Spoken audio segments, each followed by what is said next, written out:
बिस्मिल्लाहिर्रहमानिर्रहीम। अस्सलाम वालेकुम। Welcome to math cloud. FSC first year exercise 3.4 का क्वेश्चन नंबर 8 हम सॉल्व करेंगे। क्वेश्चन नंबर 8 में हमें एक मैट्रिक्स दिया गया है और इस मैट्रिक्स का जो ऑर्डर हमें दिया गया है वो ऑर्डर है हमारे पास 3/1। तीन इसकी रोज हैं और एक कॉलम, और हमने फाइंड करना है ए इंटू ए बार होल ट्रांसपोज।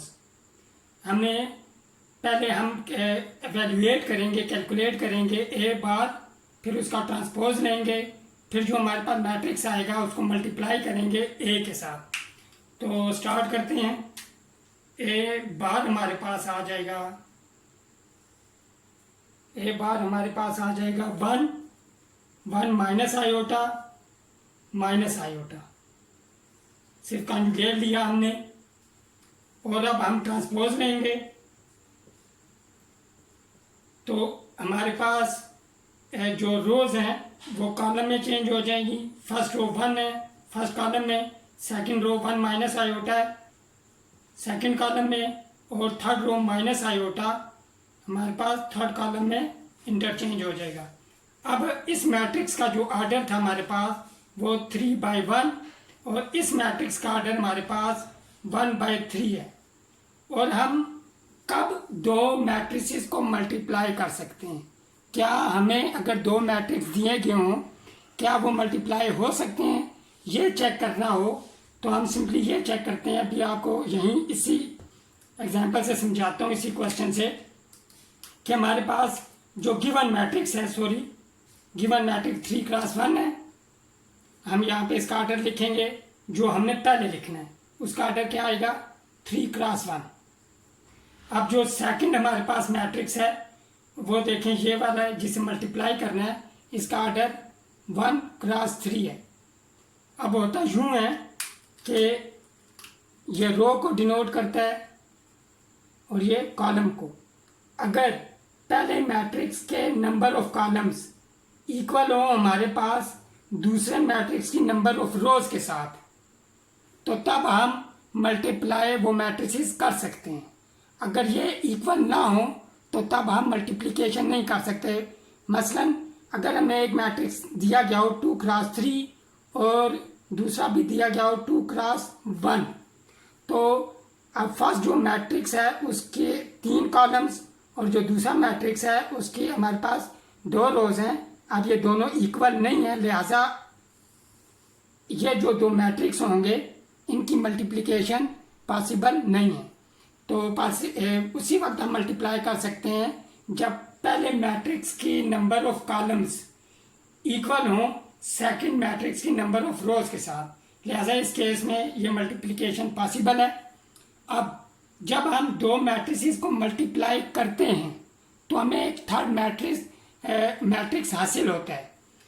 अब जो थर्ड मैट्रिक्स हासिल होगा उसका ऑर्डर क्या होगा, उसका ऑर्डर भी यहीं से हम समझ लेते हैं कि हमारे पास ये जो नंबर होगा, ये हमारा जो नया मैट्रिक्स आएगा मल्टीप्लाई करने से उसका ऑर्डर होगा 3/3।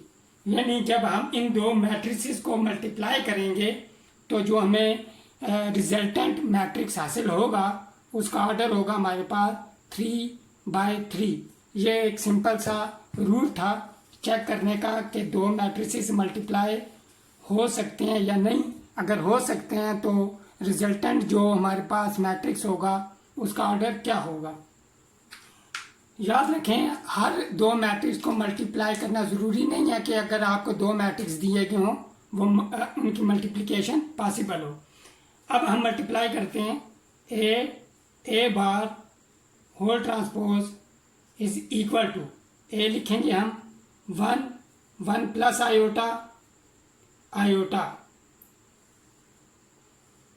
अब ए बार ट्रांसपोज की वैल्यू लिखेंगे 1 minus iota minus iota.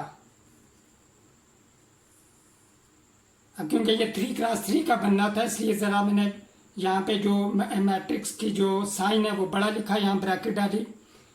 First हम मल्टीप्लाई करते हैं रो को कॉलम के साथ। 1 मल्टीप्लाई बाय 1, फिर 1 मल्टीप्लाई बाय 1 माइनस आयोटा, फिर 1 multiply by minus iota.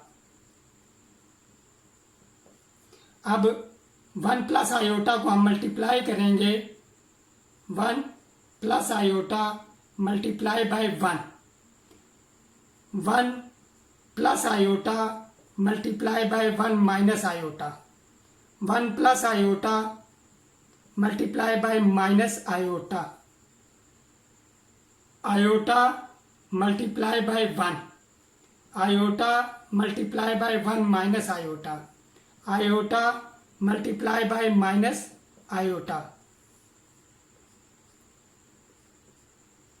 1 multiply by 1 1 आ जाएगा, यहाँ पे 1 माइनस आयोटा और यहाँ पे माइनस आयोटा, यहाँ पे 1 प्लस आयोटा।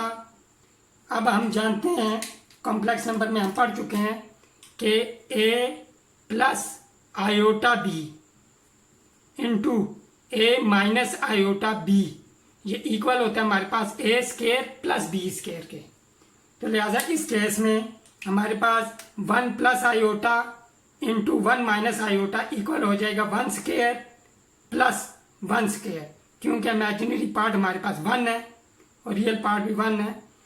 यहाँ मल्टीप्लाई करेंगे, माइनस आयोटा 1 से मल्टीप्लाई होगा माइनस आयोटा प्लस आयोटा से मल्टीप्लाई होगा माइनस आयोटा स्क्वायर हो जाएगा, और यहाँ पे iota minus iota square, iota अंदर मल्टीप्लाई हो जाएगा और यहाँ पे माइनस आयोटा स्क्वायर हो जाएगा। 1 minus iota 1 plus iota, 1 plus 1 2। अब हमारे पास आयोटा स्क्वायर इक्वल होता है -1 के, तो माइनस आयोटा स्क्वायर इक्वल आ जाएगा माइनस आयोटा माइनस इंटू -1, क्योंकि आयोटा स्क्वायर -1 है। माइनस आयोटा प्लस 1 आ जाएगा, यहाँ पे इसे हम ऐसे लिख लेंगे 1 माइनस आयोटा, यहाँ पे आयोटा और यहाँ पे भी आयोटा स्क्वायर जो है वो -1 के इक्वल। यहाँ पे जब वैल्यू -1 पुट करेंगे माइनस माइनस प्लस हो जाएगा, तो यहाँ पे आयोटा प्लस 1 आएगा जिसे हम 1 प्लस आयोटा लिख लेते हैं, और यहाँ पे iota square -1 minus minus plus हो जाएगा 1 आ जाएगा। और इस तरह हमारा जो कैलकुलेट करना था जो हमने मैट्रिक्स वो हमारे पास आ गया 1 प्लस आयोटा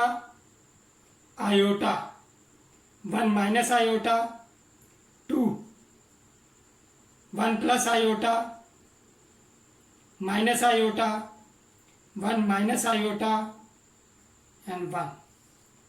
मुझे उम्मीद है आपको ये क्वेश्चन समझ आ गया होगा। अगर आपको मेरी वीडियो पसंद आई है इसे लाइक करें, इसे शेयर करें और मेरे चैनल math.cloud को आप सब्सक्राइब करें। मिलते हैं नेक्स्ट वीडियो में एक नए क्वेश्चन के साथ। टिल देन टेक केयर, अल्लाह हाफिज़।